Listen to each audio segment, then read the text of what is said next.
amigos? Muy buenas noches. Bienvenidos hoy día, viernes 24 de julio, siendo las 9 exactamente, 9:14 de la noche, a través de la plataforma del TikTok, YouTube y del Instagram. Bienvenidos a el expediente abierto número 3. En esta oportunidad, mi querido público, comunidad jurídica y no jurídica, quería aprovechar este espacio para agradecer, ya somos más de 142,000 seguidores. Muchas gracias por el aprecio a esta defensa y a todo lo que se realiza en el presente estudio jurídico. El tema que vamos a tratar el día de hoy es un tema muy importante que todos ustedes ya me habían venido consultando por interno. Y surge la siguiente pregunta: ¿toda invasión constituye delito?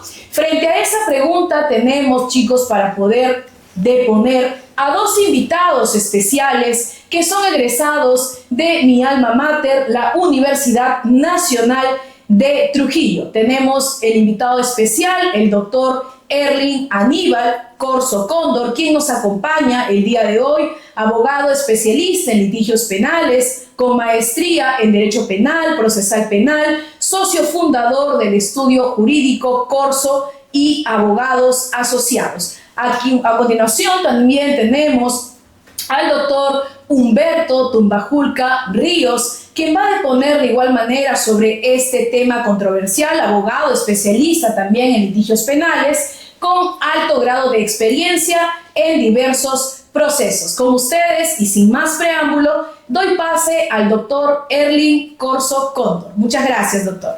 Buenas noches. Buenas noches, doctora. Gracias por la invitación. Estamos acá para hacer un comentario, ¿no?, a la pregunta que nos genera ahora materia de controversia. ¿Ya podemos contestarla? Claro. Muchas gracias, doctor. Voy a darle paso también al doctor Humberto Tumbajulca Ríos a fin de que se pueda acreditar, doctor, pueda saludar a nuestra comunidad jurídica que nos están viendo en las diferentes plataformas. Doctor Tumbajulca, con ustedes, chicos, los escuchamos. Nuevamente es un gusto estar acá, muy agradecido por la invitación. En esta oportunidad, gustoso de compartir conocimientos en relación a este importante tema, que como Estado, evidentemente, somos un país que tiene una población demográfica creciente y generalmente siempre se presentan este tipo de problemas. Perfecto, doctores. Muchas gracias nuevamente por la deferencia de poder asistir de manera presencial en la ciudad de Trujillo para poder brindarles a ustedes, a toda la comunidad jurídica y no jurídica, sobre la resolución frente a una pregunta tan común y tan usual. Frente a ello voy a trasladarles ya la pregunta a efectos de que puedan responder la misma según la apreciación que cada uno de ustedes pueda tener al respecto. Doctor, para usted, ¿toda invasión constituye o no constituye delito? Le escuchamos. Desde mi postura, no. No toda invasión constituye delito, creo que va a depender caso por caso, pero para entender la naturaleza y la esencia y el espíritu de la norma, tenemos que entender que la usurpación como tal protege una posesión pública, pacífica y continua. Desde esa perspectiva, si es que no se cumplen los presupuestos que establece la norma penal, considero que no habría usurpación como tal. No habría delito en todo caso. Perfecto. ¿Su opinión, doctor Tumbajulca, al respecto?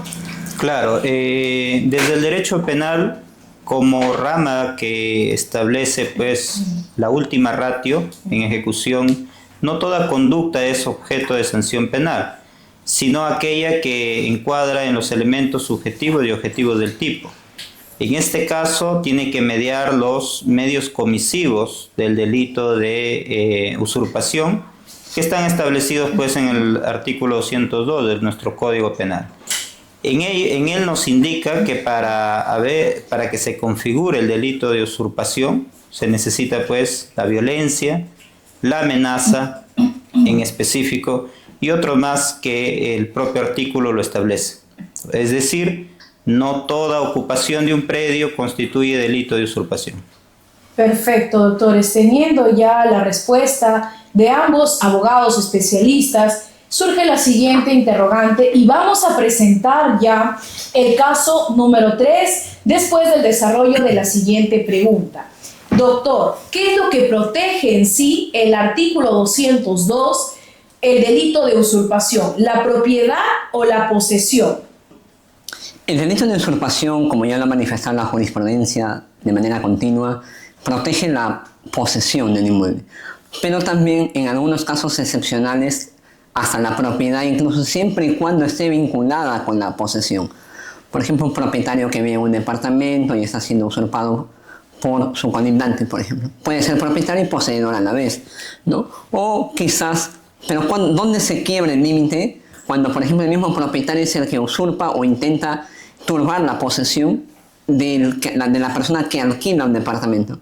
Entonces, desde esa perspectiva, la doctrina mayoritaria entiende que el bien jurídico protegido es la posesión, pero aquella que es alterada mediante la violencia, amenaza, mediante actos turbatorios o mediante actos ocultos, ¿no? Como también ya lo han mencionado el colega Humberto, ¿no? En grandes líneas, eso es lo que protege el delito de usurpación. Perfecto, doctor. ¿Qué nos indica usted, doctor Humberto Tumbajulca?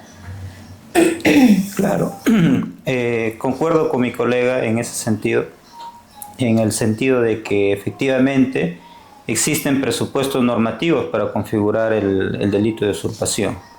Como te repito, Lorena, no toda ocupación de un predio es delito de usurpación. Para ello se necesita, pues, los medios comisivos, acreditar, antes de ir a las formas agravadas, que en este caso ellos son pluralidad de agentes, o cuando está interviniendo algún miembro representante de alguna asociación para validar títulos del Estado de particulares. Antes de todo ello tenemos que ver cómo se ha dado la ocupación, ya sea por actos ocultos, para asegurarse el desconocimiento de que tiene derecho a oponerse a esa posesión, o en todo caso la violencia o la amenaza. Ahora, algo que la jurisprudencia también ya ha señalado y ha zanjado es que la violencia se hace tanto sobre las cosas, o mejor dicho, recae sobre las cosas como la persona. Perfecto, doctores. Ahora sí, vayan preparando sus preguntas, mis queridos amigos, a efectos de que posteriormente, como ustedes ya conocen la dinámica, puedan realizarlas, le podamos dar lectura y podamos absolver las mismas. Correcto, doy pase al expediente número 3. Este consiste en plantearles un caso que como estudio jurídico estamos afrontando y ustedes pues le van a dar la solución, la estrategia legal que ustedes podrían pues plantear frente a este caso en concreto. Sucede que es un bien en el cual unas personas, terceras personas, se han ido a invadir. Ojo, que en la invasión ha sido durante el día, de manera pacífica, no ha habido violencia, no ha habido amenaza. Las personas colindantes, al apreciar que estas otras personas venían de día, durante el día, no han dado aviso a la policía, no han puesto de conocimiento a ninguna autoridad que estas otras personas estaban ingresando a la posesión de este predio. Frente a ese hecho que tiene algo particular, y es que existe cierta área de este terreno que ha sido destinada para parques y para un centro recreativo. Frente a ese hecho en concreto, doctor Corso, Erling Corso, ¿usted qué nos indicaría? ¿Existe o no existe delito? Para mí no existiría delito. Número uno, porque no existe la violencia, amenaza, no existe actos ocultos, no existe otros medios comisivos que la norma establece en el 202. Ahora, y hay un presupuesto interesante que tú comentas, es el tema de que esa zona presuntamente sería parte de parques y jardines, pero ahora hay que entender que esa cuestión es estrictamente administrativa. Entonces, si queremos llevarlo por un tema de agravante, habría que entender cuándo entonces, surgiría la pregunta, ¿cuándo entonces debería catalogarse como un bien público o de fin social, si queremos llamarlo así, que pertenece al Estado? Entonces, para ello hay que diferenciar, porque una cosa es el derecho expectaticio que se pueda tener de esa zona, y otra cosa es que esa zona o ese derecho expectaticio ya esté materializado en documentación que acredite el uso público. Porque creo que en el caso que comentas va por una cuestión también de agravante, que si bien no lo señalas, pero está ahí en el delito. ¿no? Entonces, el derecho penal no protege en estos casos actos, llamarlos heroicos, como lo hemos conocido siempre. Y entonces ese derecho expectaticio que está en abstracto correspondería primero a nivel, digamos, probatorio, determinar si existe o no una cuestión de documentación que genere la certeza de que ya está, digamos, protegido, ya sea por la municipalidad o por el organismo que haga sus veces, ¿no? Incluso hay legislación que protege el tema de los bienes públicos, ¿no? Pero si eso no es así, no podría hablarse de un delito tal y como lo comentas el caso. Entonces, en grandes líneas, para mí, no hay violencia, no hay amenaza, no hay actos ocultos, no hay actos turbatorios, y tampoco hay, digamos, el tema de generar una expectativa no existente o crear expectativas falsas en torno a un delito. Para mí, de lo que comentas, no hay delito. No existiría delito, nos indica el doctor Corso. ¿Qué es lo que usted nos indica, doctor Tumbajulca, frente al mismo caso denominado expediente número 3? Desde mi punto de vista profesional, concuerdo con el colega, no hay delito, pero habría que precisar y matizar un poco mejor la idea. En el tema en específico de lo que tú me comentas, habría que ver, ¿no?, como dice el doctor, la documentación que existe de ese bien para identificar si es un bien de uso público o de dominio público, correcto. Y en el caso de que esta ocupación recaiga sobre uno u otro bien de esta naturaleza, para eso nos tenemos que remitir a la ley de bienes estatales, correcto, y ahí determinar un proceso administrativo. Por ejemplo, si en el caso somos abogados que estamos trabajando para el Estado, para poder desalojar a estas personas. Pero todo en el marco administrativo, como ha señalado mi colega, porque no concurren los elementos comisivos del delito de usurpación. Nuevamente, el derecho penal es la última ratio de acción del Estado. No toda conducta es punible, solamente aquella que afecta gravemente. Y eso es a través de los medios comisivos, violencia, amenaza. Correcto, doctores. Entonces, ya habiendo abierto el expediente número 3, nos indican los dos colegas hoy invitados a la realización de este presente podcast, pues que no existiría delito. ¿Qué es lo que nos dice el público al respecto? Guardan sus preguntas para el final de este podcast. Doctor, ¿cuál sería la estrategia que usted plantearía? Porque ustedes saben que el proceso penal tiene 3 grandes etapas. Dentro de esas 3 grandes etapas, Fiscalía en su experiencia profesional, para que nos comente un poco, suele pasar a una intermedia, a pesar que el hecho no constituye, pasa a la intermedia. Estando ya en la intermedia, llega esta etapa de control de acusación y los jueces del JIP lo pasan a la estelar, porque últimamente esta etapa intermedia es una mera mesa de partes, pasa a la etapa estelar. ¿Cuál sería ahí la estrategia que usted plantearía? ¿Cuáles serían sus alegatos, por ejemplo, de apertura? ¿Cuál sería la prueba a cuestionar? En este caso en concreto, doctor, ¿qué nos diría al respecto? Bueno, básicamente yo creo que iría primero, como primer punto, por una cuestión de atipicidad, no absoluta, porque no existe el elemento objetivo, ¿no? En el sentido, perdón, subjetivo y objetivo. Primero, en el objetivo hablaríamos el tema de la violencia y la amenaza, ¿no? A nivel de sustrato fáctico, como tú lo mencionas, no hay violencia, entonces no podría acreditarse o subsistir el tipo penal de usurpación. Y a nivel de subjetivo, al no existir violencia, tampoco habría el dolo de usurpar, ¿no? Entonces no habría por ahí. Ahora, en el tema, si ya ahondamos a un tema sustancial, ¿no? Yo creo que iríamos por una cuestión de insuficiencia probatoria, porque tendría que acreditar en todo caso el Ministerio Público que esos bienes presuntamente usurpados o esa zona en donde presuntamente se usurpó tiene la categoría de un bien público, ¿no? Ahora, ahí también entraría a discutir un tema de la intangibilidad de los bienes públicos, que eso es un tema ya más profundo, ¿no? Pero tal y como lo mencionas, yo considero que atipicidad por ahí y el tema de la insuficiencia probatoria, Fiscalía no creo que logre probar el tema del del dolo, porque tú sabes que ahora el dolo, si bien se cuestiona un aspecto subjetivo, hay que probarlo también, ¿no? Igual que la culpabilidad. No habría manera en cómo pruebe la violencia, la amenaza y el ánimo de poseer. No olvidemos que si bien se deben cumplir los presupuestos para la usurpación, ahora la jurisprudencia señala que es un delito de tendencia interna trascendente, porque no basta con usurpar, sino también tiene que tener el ánimo de quedarse en el lugar donde ha usurpado. Entonces, pero obviamente si no se cumplen los primeros presupuestos, lo demás se descarta, ¿no? Esa es la hipótesis que yo podría plantear. Perfecto, doctor, muy interesante su alocución. ¿Qué nos diría usted, doctor Tumbajul Carrillos? Bueno, en ese tipo de casos siempre la estrategia, ¿no? Es identificar cuáles son los elementos de prueba que Fiscalía nos trae para poder acreditar el medio comisivo en específico. Yo te quiero comentar acá, Lorena, y por el colega también que está presente, por ejemplo, ¿qué se entiende ya más allá de los elementos comisivos, sino la figura en específico? Porque hay varias conductas establecidas en el 202 del Código Penal.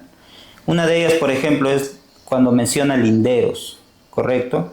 Entonces, ¿qué se entiende por linderos? Hay mucha confusión, ¿eh? A nivel nacional hay mucha confusión. ¿Qué cosa se entiende por lindero?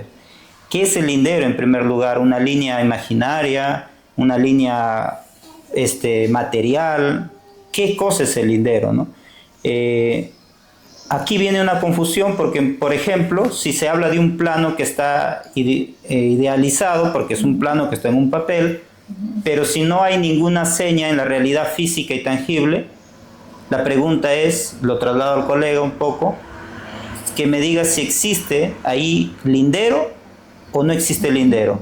En el caso puntual es que hay un plano, pero no hay nada tangible, no hay una pared, no hay hitos, no hay nada. O sea, es un desierto, pongamos, y ahí han hecho un plano, han visado con las autoridades, por ejemplo, municipales o regionales, pero hay un plano. Entonces, ahí hay lindero, es la pregunta, ¿no?, que quisiera debatir con mi colega. Mira, particularmente considero que no. Y para ello vamos a ir un poco a la doctrina penal, porque, por ejemplo, el profesor James Reategui, en su libro Derecho Penal Especial, en el capítulo de usurpación, cuando se habla de los presupuestos del tipo penal del 202, inciso 1, ¿no?, el que altera linderos o destruye también los mismos, menciona que para entender la palabra linderos debe tener la categoría de un lindero natural, dice. Y el lindero natural, como se logra entender, es aquella que existe de manera concreta en el objeto que se pretende usurpar. Por ejemplo, las estacas, un muro o piedras, o incluso la misma naturaleza que genera sus riachuelos.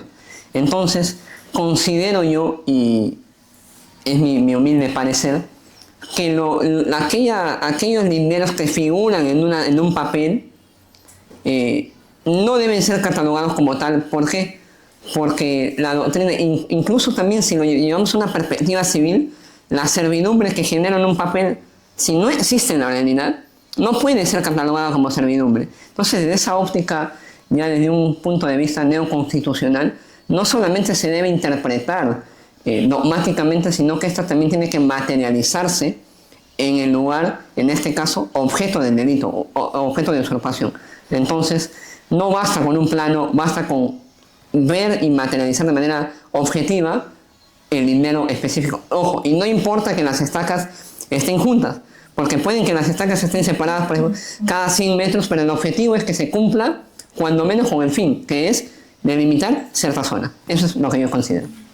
Ahí agregar y puntualizar también, correcto lo que dice el colega y comparto lo que él dice, pero puntualizar algo más, que cuando se habla del tipo penal del lindero en específico, le da la categoría al sujeto activo ya de una condición especial. Es decir, el delito de usurpación, cualquier persona que va y ocupa un predio con violencia o amenaza comete el delito. Pero cuando se habla de linderos en específico, el sujeto activo requiere una especial cualidad, que sea el colindante. Porque si no es colindante, no se hablaría de linderos. La misma definición epistemológica de la palabra lindero es del vecino, o sea, la línea divisoria de los predios, ¿correcto? pero yo no sé si ustedes han tenido casos, pero bueno, mi persona sí, donde la fiscalía postula que hay, bajo esta figura lo he encuadrado, alteración de linderos, pero la persona que usurpó no tenía esta condición de vecino del predio. Era un particular, era un X. Entonces, la categoría de lindero, además de ser una línea, como bien lo ha dicho el doctor, material, también puede ser una línea hecha por el hombre, ya sea con piedras, con estacas, paredes, muros, cercos, etcétera, o también natural, un río, un riachuelo, ¿no? Piedras naturales que están ahí y que delimitan una propiedad. Pero siempre el lindero, para hablar del lindero como tipo penal, se requiere que el autor o el sujeto activo, ¿no?, sea la persona que es, en este caso, el colindante. Claro. Necesariamente para hablar de los linderos, comparto también lo que ambos colegas nos indican, es que la persona pues tiene que ser colindante, si no, ¿cómo vamos a...? Y sí se ha suscitado, ¿no, doctor? Ha tocado revisar algunas carpetas fiscales en el cual pues ustedes ya conocen más o menos cuál es el modo de proceder de la fiscalía, y habla de que ha habido una irrupción de linderos cuando pues la persona no es ni colindante siquiera. Entonces es válida la apreciación. Vamos a hacerles también una pregunta referente al caso número expediente 3, pero vamos a variar un poco los hechos, ¿correcto? Les había comentado que habían entrado sin violencia, sin amenaza, durante el día, pero acá surge una pregunta, reformulamos. Si estamos frente a este delito, frente a este hecho, siempre estaremos frente a un delito de usurpación, o podría tratarse de un conflicto posesorio de naturaleza civil propiamente dicha. Frente al expediente número 3, reformulando la pregunta.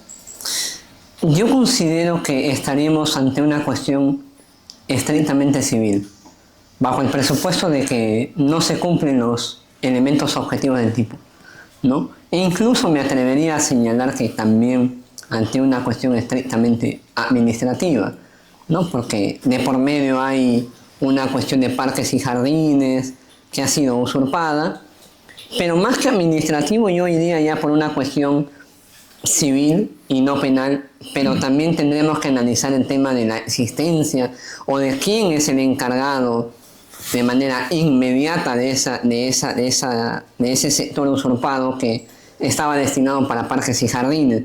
Si bien la municipalidad no puede estar en todos lados, pero también existen los comités y las juntas vecinales. No obstante ello, también habría que analizarse si la existencia jurídica de estas personas, porque no solamente basta alegar, oye, yo soy un comité, el comité, por ejemplo, Trujillo, y yo soy el que custodio esto y por lo tanto yo soy el responsable. No, tiene también que cumplir ciertos presupuestos que la norma civil, el artículo 80 de los comités del Código Civil establecen, y cumplir con los presupuestos. Desde esa óptica yo considero que ahí puede el comité o el que haga sus veces de salvaguarda de esos bienes públicos hacer valer su derecho, y no, como señaló el colega, en una vía de última instancia como es el derecho penal. Desde esa óptica es lo que yo partiría. Perfecto. Entonces, para que esta persona jurídica que ingrese al proceso como actor civil tendría que cumplir, según la misma norma, cierta o una serie de requisitos, ¿no, doctor? Por ejemplo, para que nos comparta cuáles serían esos requisitos que debería de cumplir esta personería jurídica a efectos de que pueda ingresar a constituirse como actor civil. Mire, por ejemplo, el Código Civil establece que los comités, asociaciones también, todos tienen una existencia legal. Como persona jurídica entendemos que es un ente abstracto, pero estas, cuando tienen, digamos, por llamarlo así, vida propia, desde su inscripción en los registros públicos, salvo disposición contraria de la ley establece el Código. Pero como estamos ante un caso común, que no es un caso extraordinario, no es un caso del día a día, desde el día que se inscribe tiene personalidad jurídica. La pregunta es, ¿pero basta ello? No, porque para que, esa es la última instancia, ¿no? Pero para que llegue a la personalidad jurídica, tiene que cumplir también ciertos requisitos. Por ejemplo, que su estatuto esté firmado por un notario, ¿no? Que tenga también sus bases bien constituidas, y entre otros derechos que el Código Civil establece. Desde esa óptica, considero yo que ahí podría ya hablarse de un agraviado, y si lo trasladamos al Código Procesal Penal, ya podría catalogarse en el mejor de los casos como actor civil, porque el artículo 98 al artículo 100, a mi criterio, establece presupuestos tasados, en donde una persona jurídica o una persona natural puede constituirse como actor civil. Estos presupuestos tasados no pueden ser violentados sobre pretexto, ¿no?, de alguna cuestión estrictamente civil, en cuestión probatoria, no lo sé. Pero si no se cumplen esos presupuestos, en absoluto podría ser catalogado como actor civil. Perfecto, doctor. ¿Y usted qué nos diría, doctor Tumbajul? En relación a la Constitución. En relación a la Constitución. Claro, a ver, lo que pasa es que el derecho en el ordenamiento jurídico, para esto, ¿no?, hay que conocer un poco derecho civil. Y como dice el colega, nos remitimos siempre a la norma sustantiva, que en este caso es el Código Civil. El Código Civil nos habla de las asociaciones civiles, el comité, la asociación, la fundación, etc. Pero estas asociaciones también se reconoce desde su existencia no formalizada, o sea, tienen vida legal. Y acá viene un detalle, pues, se podría constituir, por ejemplo, en actor civil a una persona irregular o de hecho no formalizada todavía, depende. Depende, y estamos entrando a un terreno movedizo donde hay que mirar qué cosa. En primer lugar, el foco que nos va a dar la certeza para poder determinar si le constituye la calidad de agraviado o no, es qué cosa se le ha afectado a esta persona. No lo que ha dispuesto el fiscal, porque yo publiqué también en mis redes sociales una audiencia en donde se analizó de forma muy objetiva, no, porque el fiscal lo ha considerado agraviado, entonces él es el agraviado. Eso no es fundamento, porque si fuera así, entonces ¿para qué vamos a una audiencia de legitimidad de actor civil? Que lo decide entonces el fiscal en su formalización.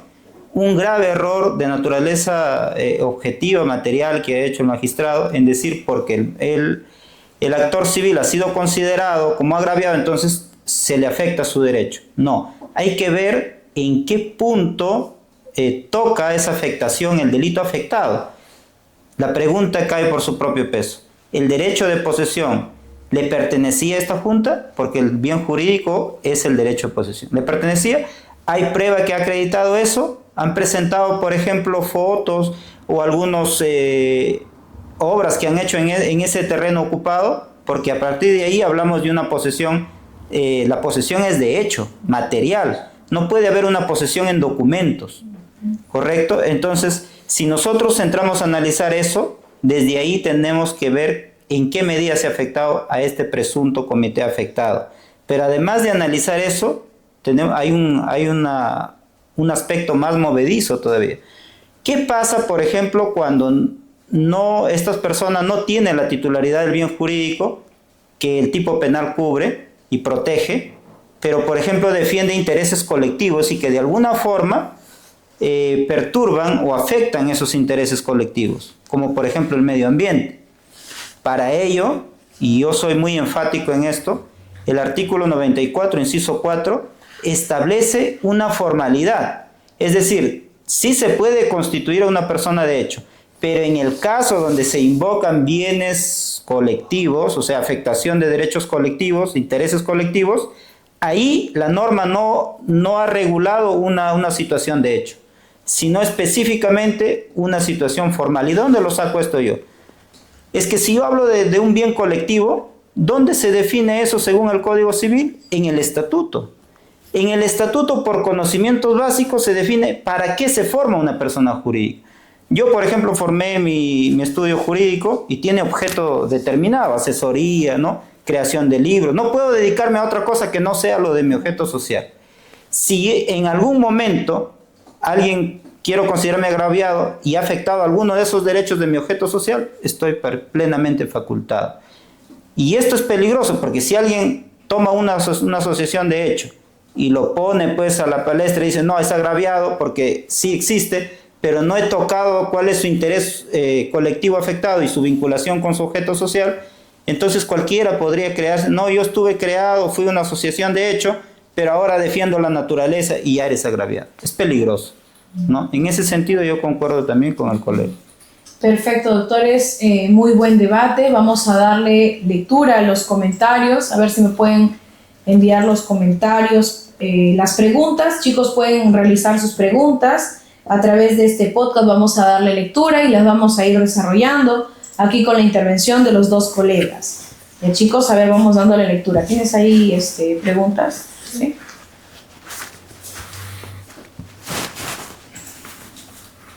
¿Qué sucede? Nos preguntan, no le han puesto los nombres. Bueno, vamos a leer la pregunta. ¿Qué sucede cuando el inmueble está abandonado desde hace muchos años? ¿Existiría o no el delito? Doctor Erling, ¿qué nos indicaría usted frente a esa pregunta? A ver, si partimos que la usurpación, como lo hemos mencionado, protege la posesión pública, pacífica y continua de un bien, y se comete delito cuando se ingresa al bien mediante violencia, amenaza o actos ocultos, ¿no? Pero si uno ingresa a un lugar en donde consideran pues que en su buena fe no tiene propietario o está, digamos, o es un bien libre, considero que no hay usurpación. No habría usurpación porque, en efecto, ingresó sin violencia, sin amenaza, tomó posesión y desde allí en adelante los actos que esta persona genere tienen que cumplirse los presupuestos de continuidad, la pacificidad y la publicidad. Y como en todo caso hago ello, me llevo bien con los vecinos, ¿no? La publicidad, todo el mundo me ve que estoy ahí y el tema, por ejemplo, de instalarme los servicios de agua, desagüe, ¿no? Energía eléctrica, eso ya va generando en todo caso una posesión, digamos, legítima. Entonces, pero si partimos del presupuesto que tú señalas, también tendría que analizarse el tema de que una diligencia debida por parte de quien pretende ingresar al inmueble, porque tiene que verificar quién es el propietario, si existe o no, porque ¿qué pasa si es que el Estado es propietario? Obviamente, al ser el Estado, digamos, titular de ese bien, la intangibilidad de esa parte del bien haría de que sea imprescriptible.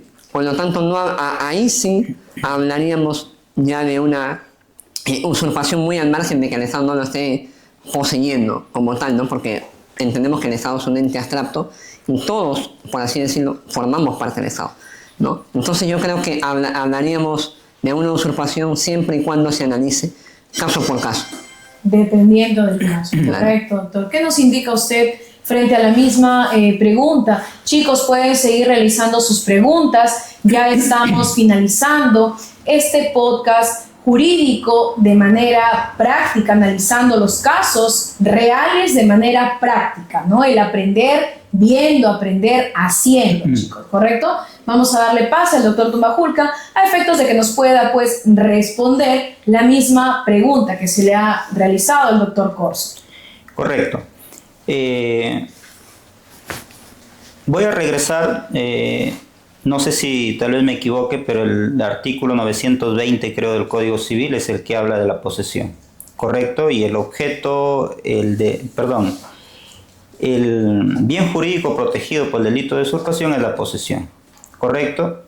Y el Código Civil en este artículo nos define que la posesión es el ejercicio de hecho, es decir, esa posesión material que se está dando sobre un predio. Y acá te pongo un ejemplo. Si una persona abandonó su predio, por ejemplo, y está cercado, pero no ha tenido posesión directa por mucho tiempo de ese predio, y esta persona, desde mi punto de vista, no sé qué dice el colega, ingresa al predio, rompe la pared, ingresa y toma posesión. Desde mi punto de vista no sería delito de usurpación. ¿Por qué? Porque no se está afectando el derecho de posesión como tal, porque no existe. Lo que existe es el derecho de propiedad, si es que el predio está inscrito, o el derecho a poseer de la persona que reclama, en el caso de que esa posesión pues esté respaldada en un contrato de compra-venta, transferencia, por ejemplo, de posesión, ¿no? En ese sentido existiría un derecho a poseer, pero no tendría el derecho material de la posesión, y como falta ese elemento, no podría darse pues la afectación del bien jurídico, por consecuentemente no habría en este caso el delito de posesión. El delito, perdón, de usurpación. Perfecto. Vamos a darle lectura también por aquí. Nos comenta nuestro Estimado Diego, muchas gracias por la conexión. Dice, ¿se puede comprar un bien solo con certificado de posesión? ¿Qué nos indica, doctor Corso, al respecto? Claro, se puede comprar en efecto, ¿no? Eso creo que ahora lo vemos constantemente en las invasiones o los lotes que se venden por zonas no independizadas o no urbanizadas, ¿no? Te comento que leí para venir acá, le di una ojeada al libro del doctor James Arategui. Y él señalaba en una cápita, decía que la pobreza nos lleva a generar ciertos actos que aparentan ser usurpación, pero no son usurpación, y ciertos actos que aparentan no ser usurpación, pero sí lo son, ¿no? Entonces, si lo vemos desde un punto de vista demográfico, normalmente se viene dando estas compras-ventas de posesiones mediante un documento privado en donde solamente firma el juez de paz o el teniente gobernador, ¿no? Pero esto sí existe como tal. Es una costumbre que se está dando. Ojo, no es una cuestión válida, no es una cuestión válida porque obviamente la posesión no se vende. O sea, si lo llevamos desde un punto de vista más estricto, no podría figurarse como tal, ¿no? Incluso ni el Código Civil respalda una compra-venta de posesión. No existe como tal. Y menos en todo caso el derecho penal, que en esencia parte de la directriz del Código Civil, no podría respaldar el mismo. Ahora, ¿qué sucede? Sucede.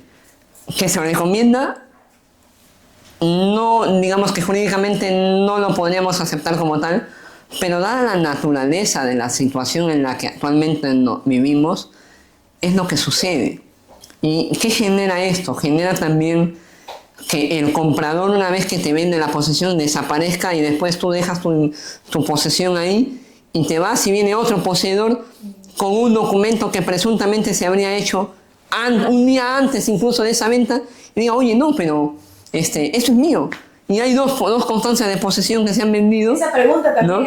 Está claro, entonces se dice, oye, pero yo tengo mi constancia de que, y te comento, me ha pasado en un caso, una persona X tiene una constancia de una junta vecinal que la presidenta de esa junta le ha vendido en comunión con toda la junta, pero después viene otra persona que tiene una constancia anterior del mismo sector pero con otra junta. Entonces la pregunta es, ¿cuál documento vale? Claro. Y ninguno vale, o sea, jurídicamente ninguno tendría validez. ¿Por qué? Porque incluso ese documento no tiene la categoría de ese documento que lo firma un juez de paz. Particularmente considero que no tiene la categoría de documento público. Por lo tanto, si queremos alegar en el potencial negado, denunciarle, sin ofender al doctor, tal vez el doctor Tumajuca diga, oye, yo tengo un documento que me vendió ayer. Yo no le puedo incluso al colega imputar el tema de la falsificación documental o de falsedad ideológica de un documento público. ¿Por qué? Porque ese documento no tiene la calidad de documento público. Entonces, en resumidas cuentas se da, pero no es recomendable por los comentarios que ya les di, ¿no? Claro, y sí, es muy cierto lo que nos dice el doctor, porque frente a la pregunta que nos ha hecho nuestro amigo Diego, surge otra interrogante, ¿no? ¿Cómo debería actuar un policía? Dice, cuando ambas partes presentan documentos que sustentan la posesión. ¿Qué posesión vale más? ¿La más antigua? ¿La más nueva? ¿Las dos no sirven? ¿Qué nos podría indicar, doctor, así, a grandes rasgos nada más? Ahí es un tema ya más probatorio, ¿no? Yo creo que mucho va a aplicar también las máximas de experiencia del policía, porque, como les digo, o sea, si uno lleva dos documentos que aparentemente se ven nuevos, es complicado, claro, ¿no? No tienes que someter a un peritaje, ¿no? Hay peritajes que determinan incluso qué documento se hizo antes que el otro, ¿no? Porque hay ya un tema más científico. Pero si tú llevas un documento de compra-venta viejito, ¿no? Incluso que está con firma del notario, perdón, legalizado con el notario, al policía eso le da más certeza, claro. No le da más certeza. Entonces yo creo que, como siempre digo, o sea, depende caso por caso, pero en este punto específico, el policía lo primero que va a tener que hacer es pedir la documentación que acredite que tú eres propietario del inmueble. Ojo, está mal, porque como decimos, la usurpación no protege la propiedad. pero tienes que acreditar, cuando menos, cómo te hiciste acreedor de esa posesión. Y eso lo vas a tener que encontrar básicamente con tu contrato de compraventa, recibos de agua, luz, los boletos que incluso pagas, por las boletas que pagas, por ejemplo, a la comunidad, ¿no?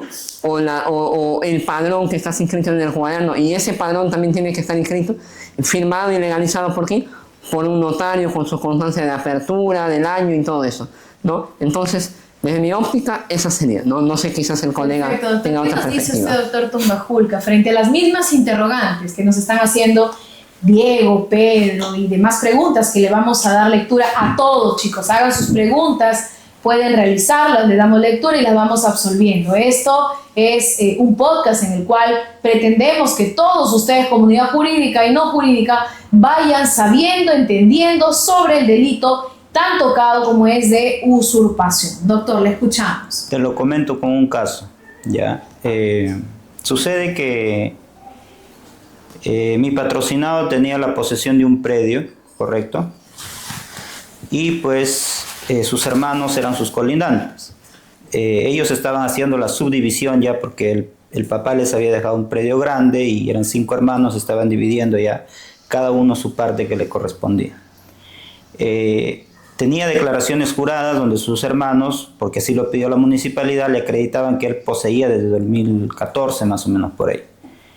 Un día llega una de sus hermanas, pero no su hermana de ambos padres, sino media hermana, trayendo un contrato de compraventa que le había hecho su madre, una transferencia de la posesión, y pues entró a la casa, derrumbó la pared y los quiso sacar a mi patrocinado de donde estaba.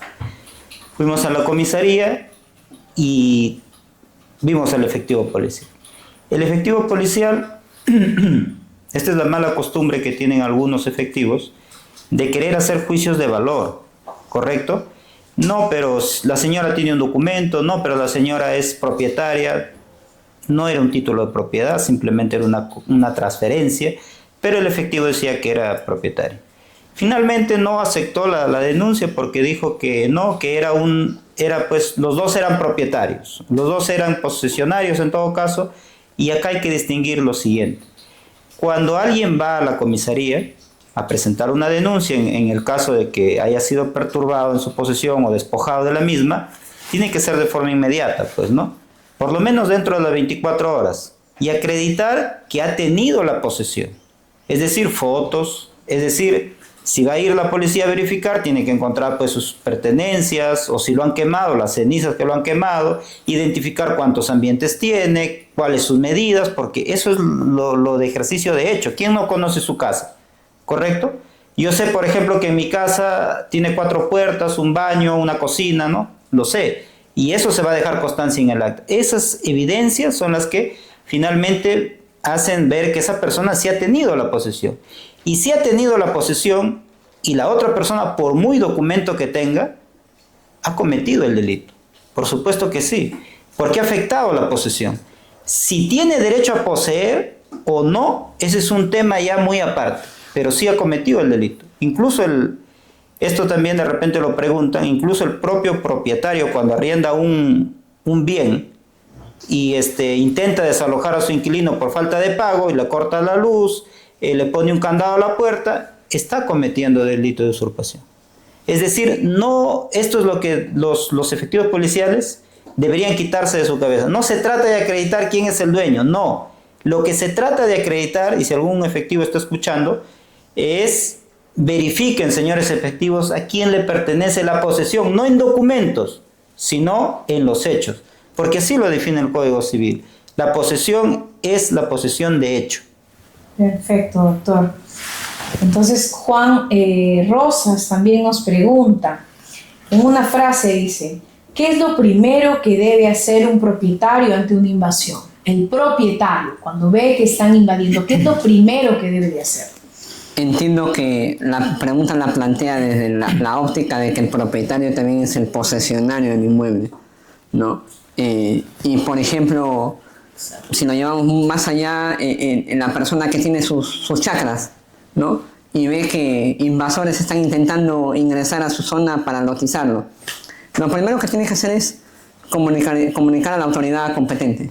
En este caso, Seguridad del Estado en Asuntos Sociales, o los encargados de ello, y tener la documentación a la mano. Pero si ello no pudiera, también puede ejercer su derecho, digamos, a hacer frente a esa invasión. El Código Civil la respalda, ¿no? La defensa posesoria, ¿no? Pero si puede hacer la defensa posesoria, en efecto, con la policía, en la institución que le puede dar un respaldo, sería mucho mejor. Pero la norma no prevé ese acápite como tal, pero yo considero que en todo caso tiene que tener los mecanismos necesarios para hacer frente mediante una defensa posesoria, ¿no? Perfecto, doctor.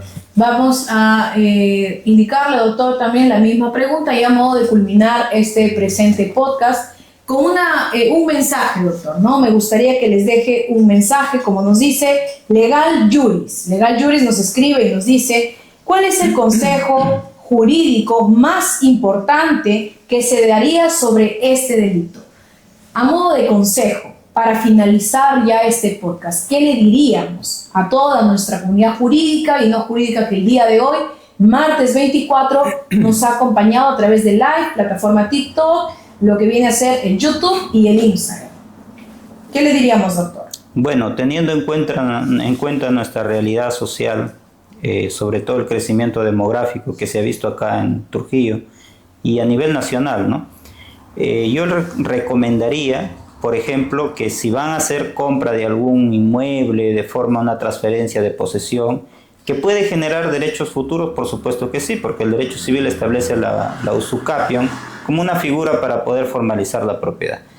Pero asegúrense, señores, de dejar evidencia de esa compra, es decir, una transferencia, hacer un documento y sobre todo asegurarse de que esa propiedad o ese terreno no figure a nombre de otras personas o no esté en un litigio judicial, porque si no, pues van a perder sus intereses y de repente pueden estar inmersos en un delito de usurpación que finalmente puede que le declaren inocente, pero después de un largo proceso donde usted ha perdido pues dinero, tiempo y gasto, pues, ¿no? Que eso ya no vuelve, sobre todo el tiempo.